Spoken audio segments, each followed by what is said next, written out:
her 6 years with the Mental Health Association of Northeast Florida, Susan Byrne has made it her mission to better the lives of those with mental illness, raising awareness and working tirelessly to eliminate discrimination against those who suffer with it.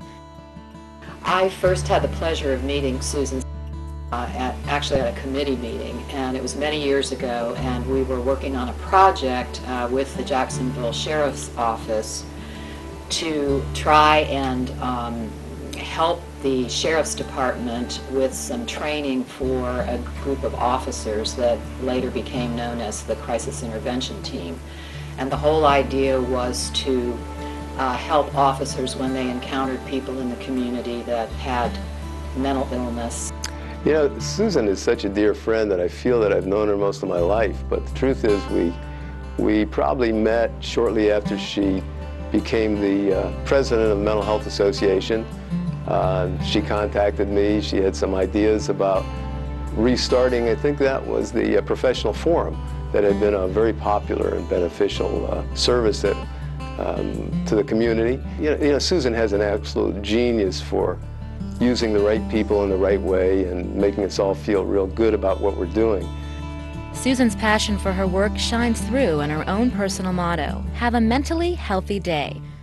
I think Susan has a clone because Susan is everywhere. She has virtually such a small staff over there at the Mental Health Association, and a very limited budget, I might add.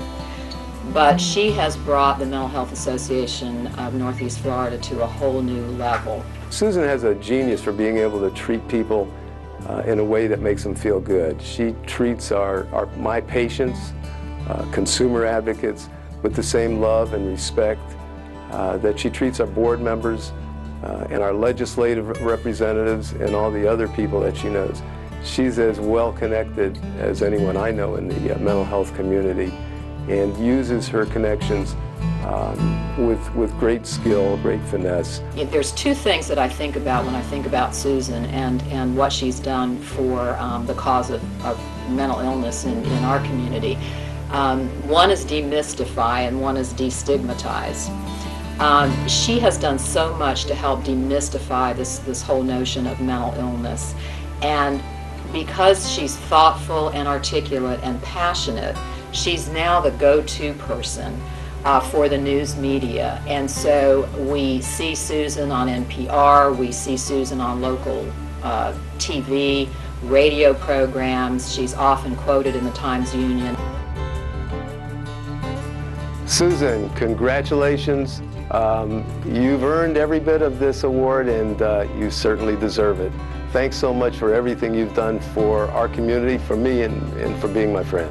I'd like to wish Susan congratulations on this very prestigious award, and I'd also like to say Susan deserves all of our accolades, but even more than that, Susan deserves our support. Her energy, compassion, and enthusiasm have taken the First Coast community on a vital journey to understanding, treating, and overcoming mental illness. Congratulations, Susan Byrne, our 2005 Speaking of Women's Health honoree.